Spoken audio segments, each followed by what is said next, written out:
Так, здравствуйте, дорогие девушки. Следующие 2 недели у нас на семинаре последние, и я вам буду выкладывать периодические задачи для репертуаризации, потому что, общая масса, те, кто хотели купить репертуарии, их приобрели, да, те, кто не хотели, не собирались, то есть вы уже много что знаете и понимаете тоже, и уже вам будет интереснее, то есть это будет как таким таким окончательным, наверное, этапом, да, для того, чтобы понимать, как важно оценивать симптомы, как важно обращать на них внимание. Ну и, соответственно, вот задачу, которую я вам хочу предложить. Задача — это реальный случай. Женщина у нас в группе, она ко мне пришла с описанием на бумажке, да, все эти симптомы собрала.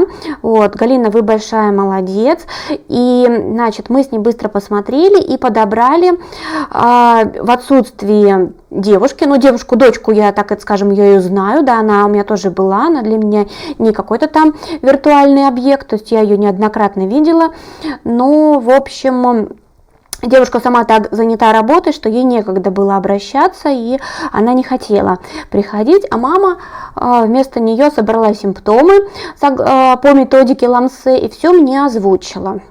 Так, смотрим, значит, дальше. Так, случай. Девушка 35 лет, Галина, прошу прощения, примерно на память, может быть, немножко моложе ваша дочка, да. Значит, перенесла ковид достаточно легко. Далее, после ссоры с мужем, начался кашель. Очень сильно злится на мужа. Девушка не в позиции жертвы, у нее прям сильная такая, знаете, злость, то есть она не то, что она тут плачет в уголочке тихо, все очень раздражает, особенно раздражает муж. Лучше кашель от работы.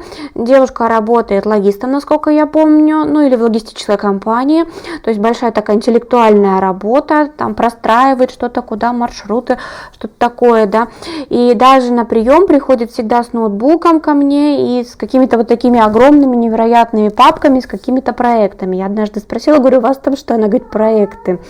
Значит, сейчас на момент обращения через маму, получается, беспокоил сухой приступообразный кашель, хуже утром, после сна, но и в течение дня тоже кашляла.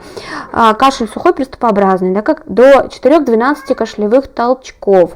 Лучше кашель от теплого питья. Также сопутствующим симптомом идет, закладывает нос ночью, и нюх еще не вернулся после перенесенного ковида, то есть запахов не чувствует. Также присутствует такое нервное возбуждение и бессонница после полуночи до 2 часов ночи. Соответственно, задание для вас, то есть, возможно, вы уже по описанию, оно достаточно такое понятное, узнали препарат, но не надо мне писать, если вы его узнали и просто догадались.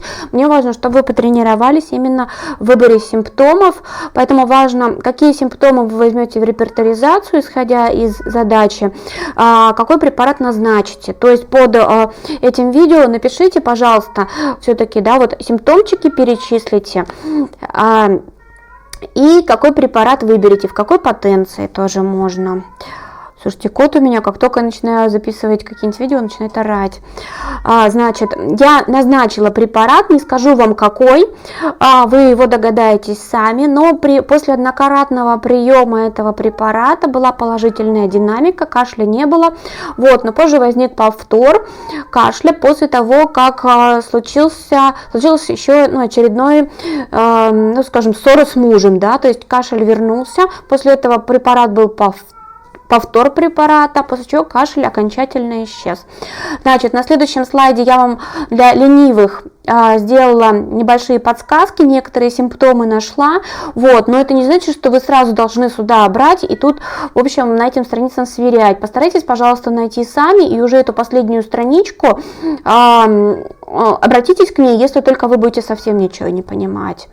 Ладно, давайте вот так договоримся, поэтому, в общем, и, к концу недели я напишу, какой препарат, посмотрю, кто что там написал, поэтому давайте занимайтесь. Кто хотел репертуаризировать, репертуаризируйте. Так, значит, все, это видео я заканчиваю.